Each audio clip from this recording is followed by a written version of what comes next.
Welcome back. This is Candice. Today, we're going to be setting up the groundwork for animal communication. And although we'll be talking about using domesticated animals in our 3D world, many of these suggestions can be applied to animals in the wild, as well as animals that have crossed that rainbow bridge. Well, and it's also any kind of communication. It's with our spirits and our angels as well, too. So let's start.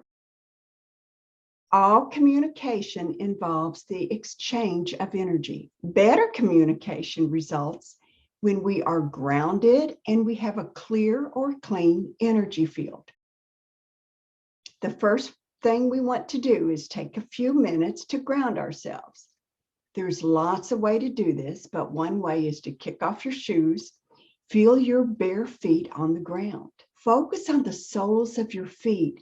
And just imagine, like a tree, roots growing from them and having them extend deep into the earth. It doesn't matter if you're like me in an apartment building 10 floors up. These roots will eventually reach the ground. When you feel that, use your imagination and push that energy deep into the ground. Remember, like roots in a tree. This will help you feel grounded, but it does more than that. It connects you to the energy of Earth. And this is something that animals pick up on very quickly. It brings your energy field closer to theirs. This is also something that's very good to do every day, especially if you're going to be in a meeting or in some kind of a situation where you really need to stay focused and attentive. Ground yourself first. Once you do that, take a few deep breaths. And when you do that, it just kind of settles everything down. It calms your nervous system. Each breath just brings you in balance. This also helps you become sensitized to the surrounding energy field. The next step, we will clear our energy fields. I'm not going to go into a lot of detail here. I did a series of energy practices that you can go back and watch, and I'll put links to those videos in the description below. But the first thing I do is I use a selenite wand. Here's one. You could also use something like this, a piece of selenite, but I use this to clear my field, okay? And it's just very simple to do.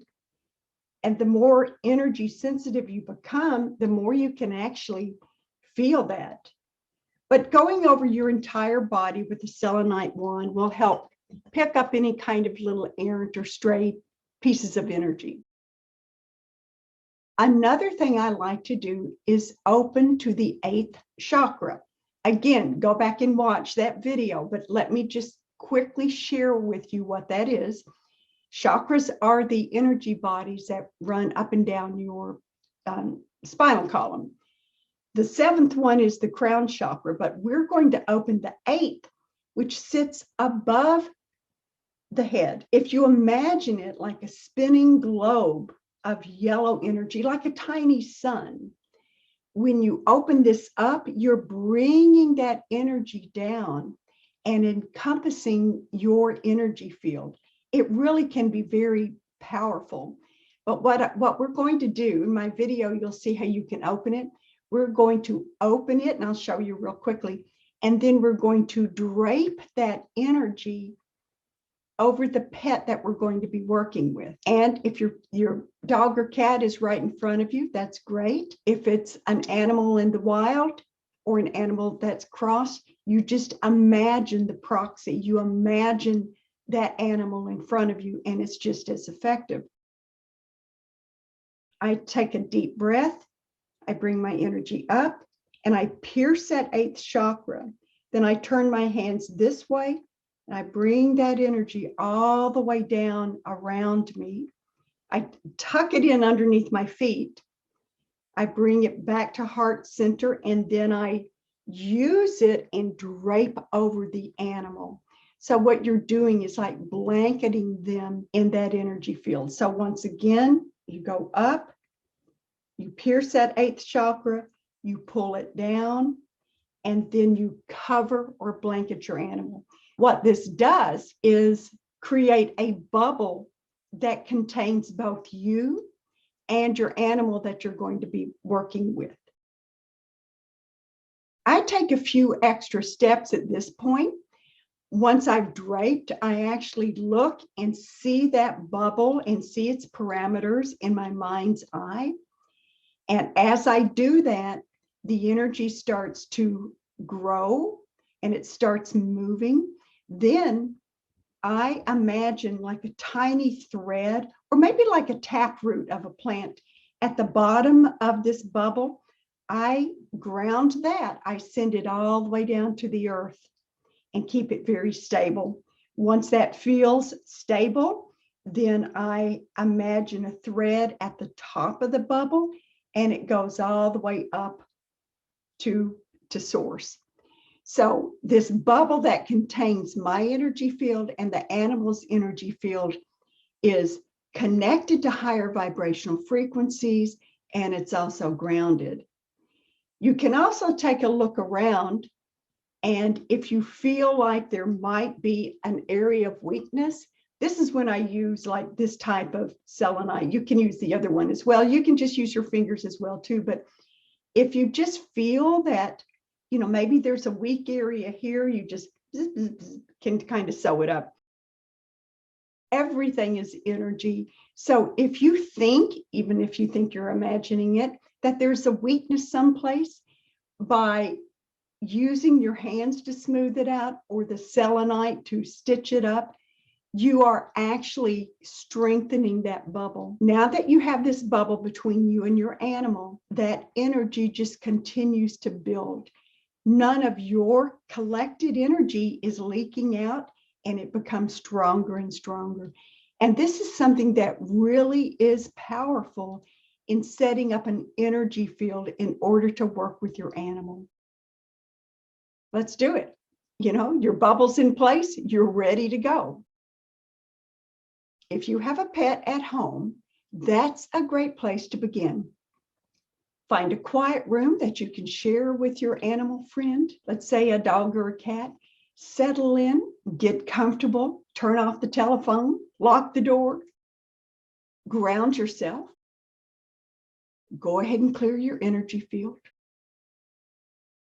Next step, call your pet over, bring them to your lap or close by. And with your animal friend close by, or if they're in spirit, imagine them, you know, in your mind's eye. Open that 8th chakra. If this stuff is really new to you, you really don't have to do that, but it does make it easier to connect. And the more you do this, the stronger the bubble becomes. But you open up, you drape your pet with it, and then that shared energy field is starting to work for you. The first step is to begin by smiling. When you smile, that offers a boost to your mood. It reduces any kind of stress that you have, and it releases cortisol and endorphins. And not only does it make you feel better, your animal will pick up on that. What you're doing with all of this, from grounding, clearing your field, making a bubble, is layering the foundation for communication. You're establishing the base from which you can connect with your friend on a level that's meaningful. Now that everything is set, let's do this. Begin with explaining what you're doing and why you're doing this. You can speak it out loud, or you can speak it just through your heart. Do you want to communicate so your animal knows how much you care? Then share that with him or her. Is your animal friend in pain and you need to know why? Do you need more information? Ask that. You may want your friend to know that you want to be closer and you want to be able to communicate. So whatever it is you want to share with your pet in this introductory lesson, let them know that you are here for them and that you are learning this process and that you are willing to be patient and to listen to what they have to say and then act on it. If information comes to you after you've asked some questions, then don't doubt it. Jot it down, remember it, record it on your phone. Do whatever it takes so that you will remember what this is. It might be a picture in your mind. It might be words that you hear. It may be just a feeling. Sometimes you might get what's called a download of information, where information just drops into your awareness.